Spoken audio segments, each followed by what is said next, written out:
Olá, pessoal. Vamos dedicar aqui um tempinho para trocar uma ideia sobre juros, tá certo? Vamos lá.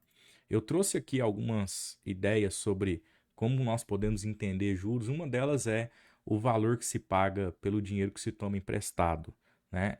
Isso daí são os juros, tá? Veja que aí nós temos que tomar um cuidado, porque quando nós vamos pagar um empréstimo, nós pagamos o que nós tomamos emprestado mais alguma coisa, tá? Então, o juro é exatamente esse mais alguma coisa, tá? Então, vamos lá, eu gostaria de trazer também, trouxe na verdade também, uma outra vertente de entendimento sobre isso. Olha só o valor que se recebe pelo dinheiro investido. Eu gostaria de caminhar daqui para frente para que nós possamos melhorar o nosso entendimento sobre juros com essa segunda vertente aí, tá? O valor que se recebe pelo dinheiro investido. Quando nós olhamos para esse valor todo, nós temos os juros, conforme comentado. Agora, para a matemática financeira, existe uma outra característica bem aí já nessa expressão, que é a do capital. Capital é o dinheiro que foi investido. Se você vier por aquela outra vertente do empréstimo, foi o dinheiro que você tomou como empréstimo, né? Tomou emprestado.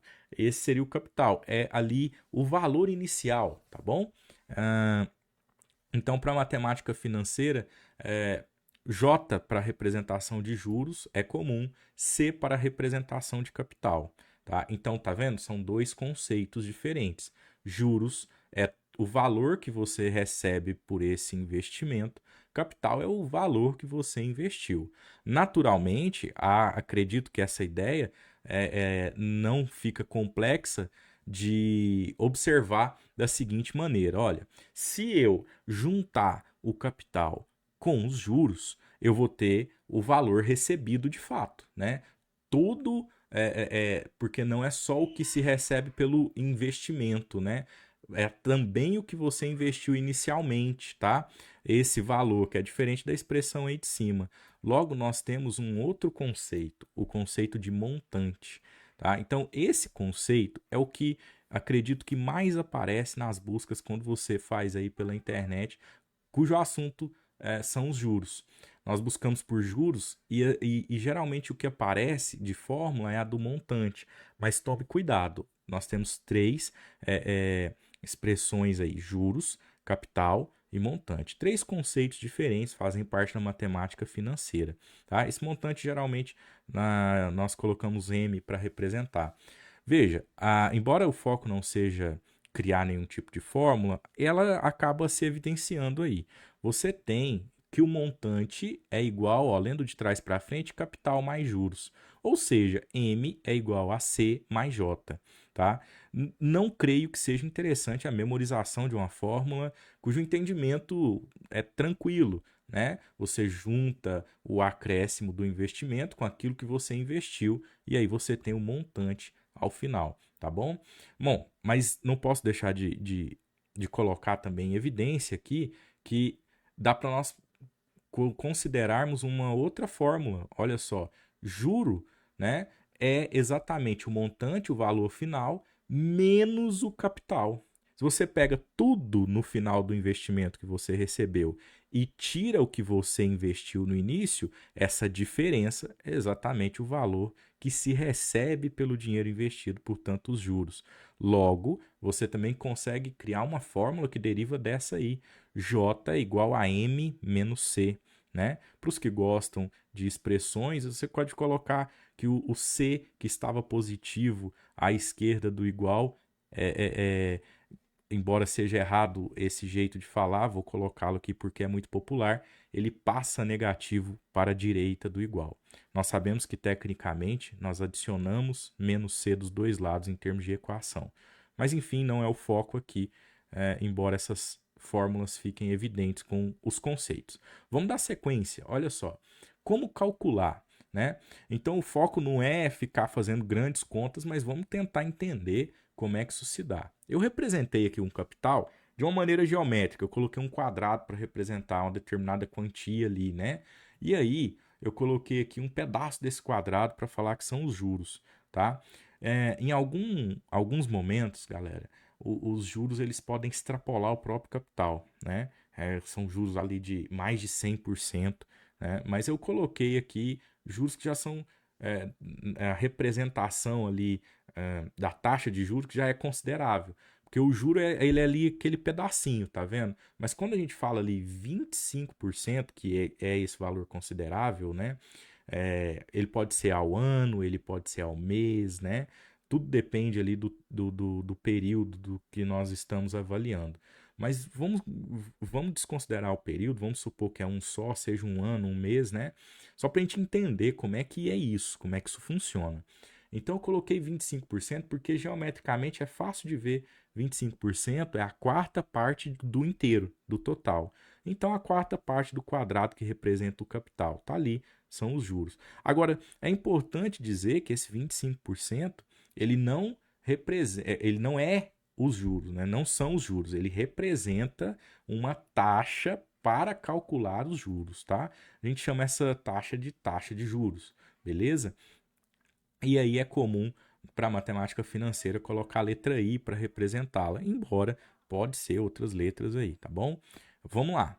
Então, se você pega esses 25%, é aquele quadradinho ali, ó, tá vendo? Que eu copiei e colei ali só para a gente entender.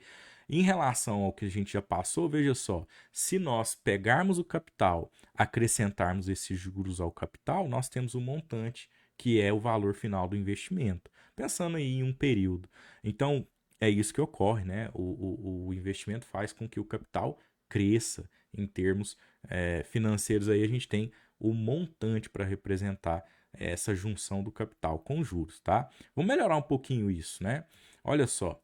Agora vamos trazer um valor numérico. Coloquei 1000 porque é simbólico, é fácil de fazer conta, né? Vou colocar aqui também uma porcentagem tranquila de fazer conta para a gente entender um pouco melhor. Olha, vou representar da mesma maneira os 25% do 1000, né, dos R$ 1.000. Então, quer dizer, nós temos um quarto de R$ 1.000. Agora, na prática, como é que nós temos que fazer e ficar bastante atentos e atentas aí na hora de fazer esse cálculo?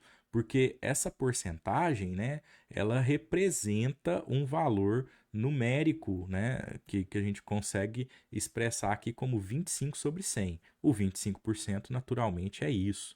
Então, dependendo ali se está na calculadora ou se vai fazer à mão um determinado cálculo, pensar de alguma maneira, muito cuidado com essa porcentagem, né? A interpretação ali do software do computador em relação a ela, porque às vezes você pensa em 25 e aí dá tudo errado para fazer a conta, tá? É 25%, portanto, se precisar de um número, tem que fazer a divisão do 25 pelo 100.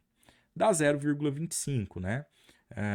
Insisto, estou colocando números simbólicos e de fácil pensamento aqui, mas na prática a gente usa software, pode-se usar as calculadoras aí também, inclusive calculadoras específicas, né, para matemática financeira ali. Bom, vamos dar sequência então, esse 0,25 é importante para que nós possamos fazer a conta, porque em termos na hora de fazer ali a conta, né, o que vai contar é isso, né? O 0,25, que é essa representação decimal da taxa de juros, que nós multiplicamos pelo 1.000, né? Quando fala de porcentagem, então é exatamente o cálculo que nós fazemos, a multiplicação.